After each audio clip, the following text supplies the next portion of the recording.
Okay, so what is going on at St. Charbel's tomb, and why is this not world news? I am not exaggerating. There are over 33,000 miracle reports that have been documented at the monastery where St. Charbel is buried. People from all religions, even atheists, are walking away claiming they've been healed after asking for his intercession.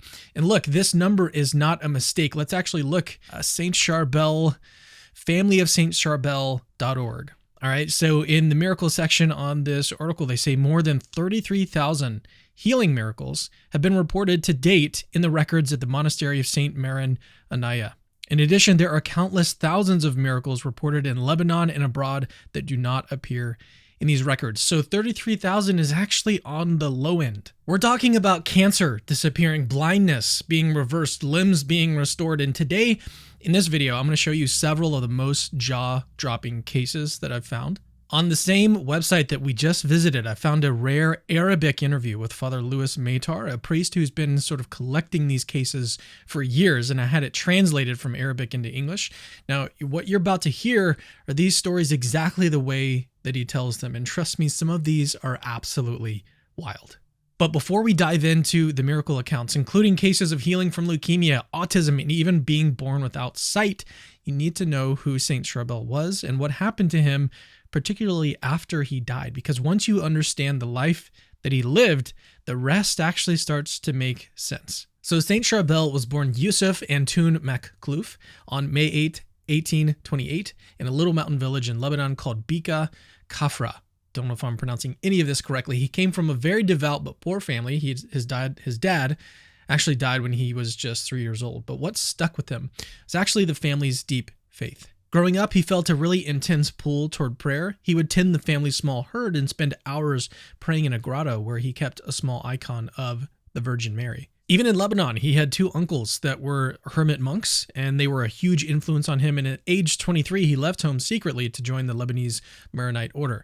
And that's when he took the monastic name Charbel, named after a 2nd century martyr of the early church. After several years of study, he was ordained a priest in 1859. Now, Charbel's life in the monastery was intensely disciplined. Manual farm work by day, hours of prayer by night. People around him noticed something was different about him. He was unbelievably humble and devout.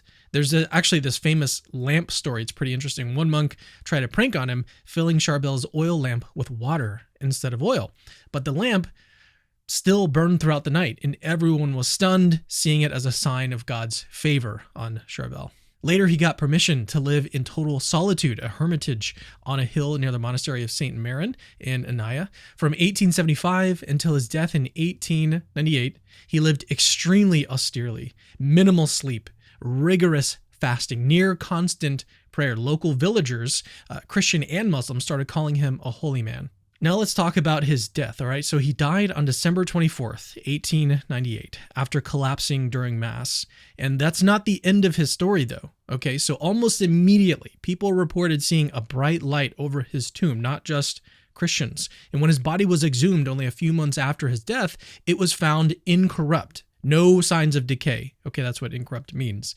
Even more mysteriously, though, a fluid, it was like sort of part blood and part sweat, seeped from his body for 65 years after his death. Pilgrims from all faiths started to pour in, claiming miraculous healings after praying at his tomb.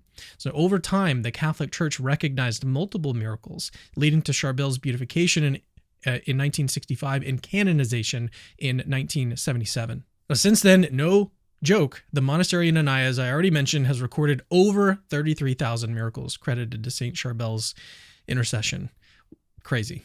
So yeah, his life was already fascinating, but these modern miracles we're about to go over, that's where things get next level. So as I mentioned, Father Louis Maytar, a caretaker at St. Charbel's monastery, recounts many of these miracles in vivid detail. And get this, several of the people who were healed weren't even Christians. Just a quick note here, also, the Catholic Church has officially recognized some of St. Charbel's miracles for his canonization, but all of these stories are direct personal testimonies from people who brought them to Father Louis. So if you'd like to see the original video from Father Louis to further vet these accounts, feel free to check out the description. I've got it linked there for you guys. guys.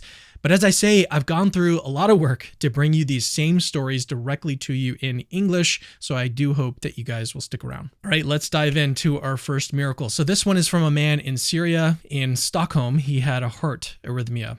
So this Syrian man was living in Stockholm, and he had a terrifying heart problem. All right, his pulse was racing at about 600 beats per minute. Now, you guys may not know this, but I have heart issues myself. 600 beats a minute is absolutely wild. So doctors across Europe tried, no one could fix him. So he was set for surgery in Sweden, but during the operation, he started hemorrhaging, and so they had to stop and stitch him up. Then, while he was recovering, his son returned from a pilgrimage in Lebanon with a small statue of Saint Charbel and some blessed oil. At first, the father was actually wary. He held the statue basically saying, I hope this is a blessing, not a curse. Now, suddenly, he had a vision of Saint Charbel who said, I'm not God. I kneel before him, interceding for everyone who suffers. The man used some of the blessed oil and later realized his heartbeat actually was perfectly normal. Doctors repeatedly tested him and they couldn't explain what happened. He flew to Anaya with medical proof, thanking Saint Charbel. Again, all of this according to Father Lewis. Now, if that sounds crazy, buckle up because we are literally just getting started. Next up, a Shia woman in the suburbs of Beirut had severe skin cancer around her eyes. So they were like blackened and kind of swollen shut. Surgeries that she had failed. She finally visited Saint Charbel's shrine, touched the protective glass over a cloth stained with the saint's blood, and her hand seemed sort of magnetically stuck to it. She couldn't pull it away. Now, suddenly, her hand released and the cancer was gone. Her face was absolutely clear. She declared on the spot that she wanted to be baptized. By the way, if you find value in videos like this, do me a favor, hit the subscribe button, turn on notifications. It really does help spread the word about capturing Christianity. And if you want to go further and help us continue making these videos, consider supporting us on Patreon. We really do need your help right now. Every contribution helps keep bringing me fascinating content like this to you guys. So thank you so much in advance.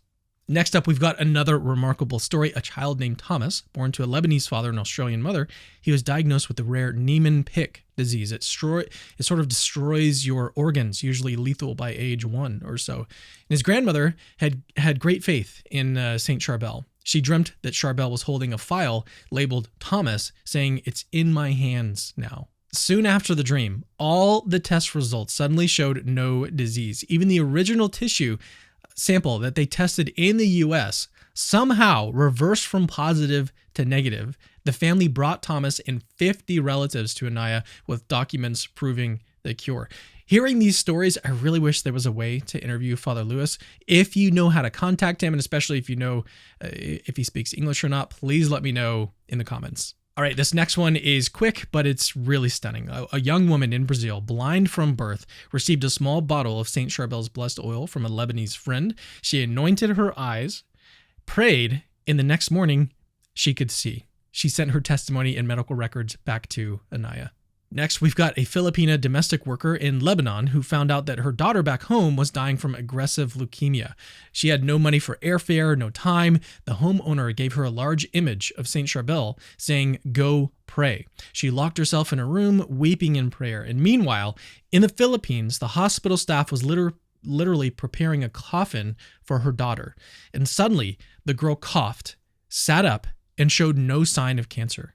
Mother and daughter credited Saint Charbel for what they called a miracle. Next, there's a 4-year-old boy who had kidney cancer in both kidneys. One kidney was removed and the other was riddled with tumors. The mother was absolutely distraught. She cried out, "Saint Charbel, treat my son like your own child." And right then, a boy said a monk in black touched his chest and promised to take away the hurt. Doctors scanned him and the remaining kidney was cancer-free. All right, our last big story. It involves a 4-year-old girl from Dewars in Bika. She was both deaf and paralyzed. Her godparents, who were deeply religious, brought her to Anaya.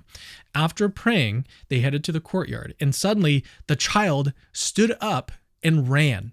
Okay, she was paralyzed. The godfather called her name, and she heard him. both her hearing and her mobility were restored on the spot. So there you have it, several astonishing miracle accounts, all retold by Father Louis Maytar himself, just a snippet of the 33,000 miracle reports that the monastery has on record. What's even more incredible is that these aren't even all the stories that he shared in the original interview that I mentioned. For the sake of time, I left out a couple of the other miracle accounts, including cases involving a childless couple, a woman with a massive heart blockage, and even a newborn with dangerous hernia and heart defect. If you'd like to hear those stories too, I've linked the full interview with Father Louis in the description below. Just be aware that you're going to be doing a lot of reading since it is originally in Arabic. Now, if you're skeptical about these miracles, I get it. Okay, miracles defy natural explanation. You always want to look for these natural explanations whenever you can. But the undeniable fact is that there are thousands of people from every background, Christian, Muslim, Druze, Jewish, Buddhist, and even atheists, that have gone to St. Charbel's tomb in Anaya and walked away claiming total medically inexplicable healing. Okay, you can't just hand wave that data away. What about the church? What is the church's stance on all of this? It's very clear, okay? Saint Charbel is not worshipped, he's venerated, all right? We believe that God alone heals, but that the saints, especially those conformed to Christ in a radical way, can powerfully intercede for us, just like your friend can intercede for you.